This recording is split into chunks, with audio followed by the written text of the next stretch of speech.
안녕하세요. 제가 오늘 어제 더불어민주당 이재명 대표의 2심 고등법원의 판결을 보고 정재호라는 사람이 어떤 사람인가 싶어서 한번 찾아봤습니다. 제가 이 사주를 보고 깜짝 놀랐습니다. 이 사람은 판사라는 법을 집행하기에는, 판사라는 직을 가지기에는 굉장히 잘못된 사람이라고 생각합니다. 왜 그런지 한번 보시겠습니다. 이 사람은 6월에 태어난 정화일간입니다. 6월은 가을이 깊습니다. 명리에서 봤을 때는 6월은 한가을이라고, 가을의 절정이라고 봅니다. 그럼 가을의 절정에 태어났는데 화로 태어났다 라는 것은 무엇이냐면, 이 사람은 이미 화가 약하다는 것입니다. 화가 한여름이 가장 강하지, 이 사람이 가을에는 이미 실기를 한 겁니다.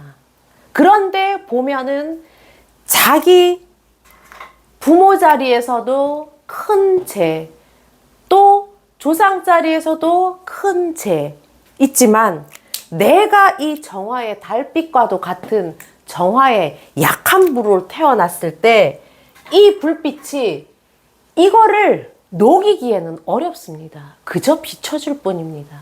내가 물론 말하고 하는 행동 중에, 말하고 표현하는 것 중에 나의 뿌리가 있기는 하지만, 이 사람은 오히려 사회생활에 내가 적극적으로 임해서 내가 관을 비춰주어라, 재생관으로 올려주어라. 내가 그래서 정화가 빛밖에 안 되지만 나의 행동으로 관을 비춰서 거기서 내가 얻어먹고 살아라고 하는 사주입니다. 결국은 이 정화는 명예 쪽으로 가야 되는 겁니다. 내가 관을 비춰주는 역할, 그로 인해서 내가 관에서 빛이 나는 역할, 수화가 이루어지면서. 그런데 문제가 뭐냐면, 이 사람의 연간에 있는 기토가 정확하게 토국수에서 관을 쳐버립니다. 식신제살이 돼버립니다. 그럼 대저 관이란 게 무엇이냐? 관이라는 거는 내가 행동하고 말하고 하는 거에 대한 의무감, 책임감, 정의로움, 이런 것이 따라야 되는 겁니다. 그래서 사회적인 규율이나 규범이나 이런 것을 지키고, 또 하다못해 신호등에 켜지면 빨간 신호등이면 서고 파란 신호등이면 가고, 이런 걸 지키는 것들이 관입니다.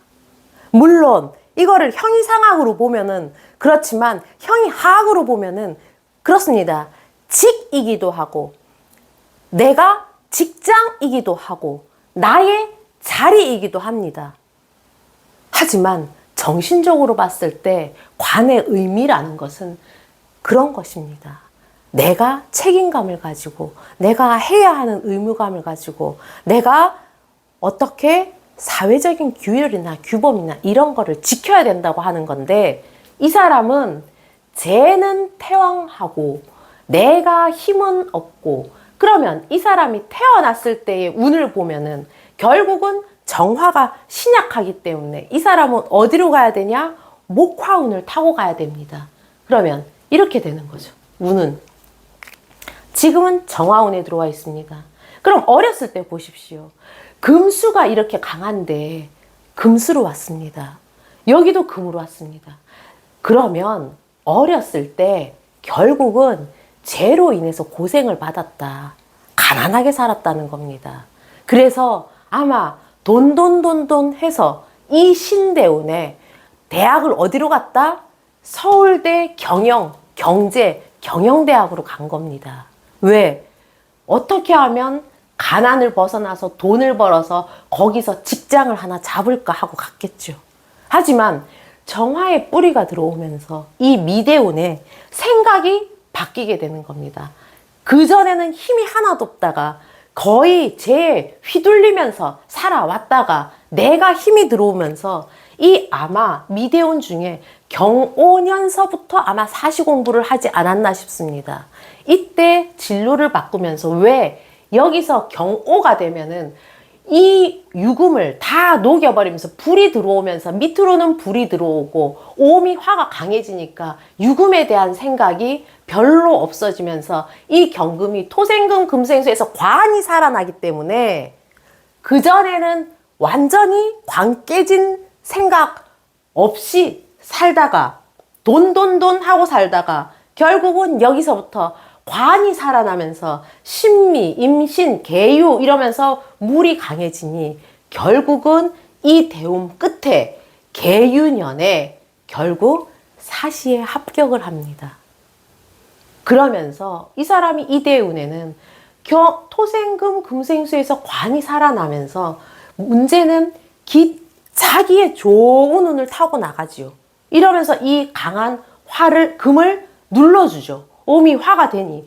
그런데 이 기대운이 들어오면서 기대운에 정해년에 판사가 됩니다. 2007년. 왜? 정해년이 들어오면 자기의 기운은 세지는데 그전에는 이 눌려지는 뿌리 없는 개수가 관이 천간에 사회생활에 있는 나의 직이 뿌리를 찾으면서 나의 직을 자리를 잡죠. 그럼 내가 정화가 개수를 잘 쓰고 수화기재를 이루어서 관에서 빛나면 되는데 문제가 기대운이 들어오면서 그대로 양심적인 개수는 깨져버리는 겁니다. 다시 토가 강해지면서 평관, 나의 책임감, 내가 직장은 하나 물질적으로 뿌리가 들어오니 실질적으로 금생수 받은 이니 직은 잡을지 모르지만 나의 인성은 위에서 천간의 마음은 그대로 깨져버리는 겁니다. 토국수에 정계충에. 그러니 규율을 지키고 의무를 지키고 도덕, 법규 이런 거에 대해서 지켜야 하는 판사라는 직업을 가진 사람이 이 위에 관이 깨지면서 자기의 그 직을 잡으면 대대로 된 사람입니까? 그런데 그 다음 운에 무토가 들어오면서 이 다시 관이 무게합으로 또 바뀌어 버립니다. 천간에 떠 있는 마음이 생각이 다시 관이 나의 세력으로 변해버립니다. 지금 이 들어와 있는 57세 정화대운은 그대로 정계충을 또 때려버립니다. 제가 이 사주를 보면서 박선원도 마찬가지고 지난번에 풀었던 수많은 더불어민주당 사람들 한 반 정도 다 범죄자인 거 아십니까? 대부분 우리가 지금 말하는 좌파라고 하는 사람들이 관이 깨지건 인성이 깨지건 대부분 깨졌습니다. 원국에서 깨지건 운에서 쭉 깨지건 그건 무슨 말이냐? 관이라는 건 아까도 말씀드렸던 것처럼 정신적으로 봤을 땐 내가 사회에서 지켜야 하는 법규나 규칙이나 도덕이나 관습이나 이런 거에 대한 책임감을 가지고 의무감을 가지고 지켜야 되는 것입니다. 나를 통제하고 억누르고 하는 힘이 관인데 인성 자체 역시 마찬가지로 생각이고 양심이고 행동이고 마음인데 그런 것들이 깨지면 뭐가 되겠습니까? 결국은 옳게 살지 않는 겁니다. 지금 이 사람 운이 지금 이렇게 흘러갑니다. 시에 지금 뭐가 있는지 참 궁금합니다. 물론 이 대운도 세운도 보십시오. 다 천간에 다 화가 들어오면서 다 깨집니다. 정상적인 판단을 하지 않습니다. 그런데 이런 사람이 나라에서 녹을 먹는 월급을 먹는 판사란다는 게 이 묘대운이 들어오면 좋을 것 같지만 묘충 묘미합 여기서는 살아남지 못합니다. 여기서 조금 살아남습니다. 이 대운에 뒤에 뭐가 있는지 모르지만 여기 또 금이 있거나 표가 있어도 좋지 않습니다. 건강이 가든지. 이거는 무엇이냐면 나의 인성이 재에 의해서 내가 하는 자리나 직위나 이런 것들이 제욕의 물질적인 지지에 있는 거에 의해서 깨진다는 겁니다. 이것도 마찬가지죠. 제가 봤을 때 이 사람 이게 최악의 운입니다. 좋은 운이 와가지고 희신이라는 목이 왔는데 목이 와가지고 제대로 받지 못합니다. 인유, 기문, 인유, 기문, 기문 두 개, 인미, 기문까지. 그러면 나의 인성이 죄를, 행동을 다루는데, 죄를 다루는데 귀문작용이 심해지면서 다시 내가 말하고 행동하는 게 인성과 같이 또다시 귀문작용이 나니 여기서는 굉장한 방황이 들어올 겁니다. 지금 잘 나간다고 좋아하지 마십시오. 당신 운도 그닥 많이 남지 않았습니다. 감사합니다.